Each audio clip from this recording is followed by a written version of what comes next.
So last 2 মান্থে আমি 4টা বই পড়েছি। সেটা হচ্ছে যে atomic habit, psychology of money, rich dad poor dad, আর লাস্ট ওয়ান হচ্ছে how to talk to anyone. তো আমি আজকে কথা বলবো অ্যাটমিক হ্যাবিট নিয়ে। তুমি যদি প্রতিদিন 1% ভালো হতে পারো, 1 বছরে তুমি 37 গুণ ভালো হতে পারো। সেটা আমার কথা না, সেটা হচ্ছে যে জেমস ক্লিয়ারের কথা, যিনি অ্যাটমিক হ্যাবিটটা লিখেছেন। এই বইয়ের একটি মূল কথা আছে। মূল কথাটি হচ্ছে, you do not rise the level of your goal, you fall to the level of your system.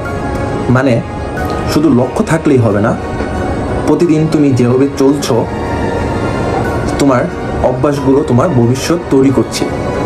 এটাই হচ্ছে এই বইয়ের মূল কথা। বেসিক্যালি এই বইটি আপনাকে 4টা জিনিস খুব সুন্দরভাবে শেখাবে। 1 নম্বর হচ্ছে মেক ইট অবভিয়াস, মানে হচ্ছে আপনার চোখের সামনে কোনো কিছু রাখা। এবং 2 নম্বর হচ্ছে মেক ইট অ্যাট্রাকটিভ, খুবই সুন্দর দেখা বা মজাদার দেখার জন্য।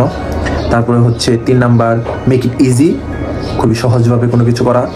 অ্যান্ড 4 নাম্বার এবং শেষ হচ্ছে মেক ইট স্যাটিসফাইং, যেটা খুবই লাইক আপনাকে নিজেকে কোনো পুরস্কার দেওয়া। উদাহরণস্বরূপ বলতে আপনি বুঝতে পারেন, যেমন আপনি প্রত্যেক দিন এই বইটি আপনি বিছানার কাছে রাখবেন এবং দিনে সর্বনিম্ন হলেও 2 মিনিট করে পড়বেন এবং নিজেকে নিজে একটা প্রাইজ দিবেন, পুরস্কার দিবেন। আমি নিজেও আগে অনেক প্ল্যান করতাম যে হ্যান পড়বো, ত্যান পড়বো, অনেক বই টই মানে পড়ার ট্রাই করতাম, বাট মানে একদম বেসিক থেকে শুরু করাটা মানে খুবই ম্যান্ডেটরি। সো এই জন্যই অ্যাটমিক হ্যাবিটটা পড়া উচিত।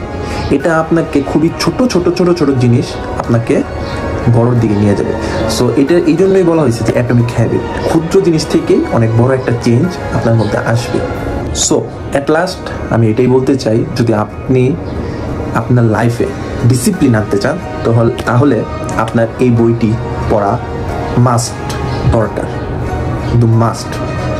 আমি জানি আপনারা অ্যাটমিক হ্যাবিটের রিভিউ দেখতে দেখতে বোর হয়ে গেছেন, অ্যান্ড টু বি অনেস্ট আমি এতটুকু গ্যারান্টি দিতে পারি, আমি নেক্সট ভিডিওতে একটা রিডিং প্ল্যান কীভাবে আপনারা প্ল্যান করে পড়বেন আমি ওইটা শেয়ার করবো আপনাদের সাথে।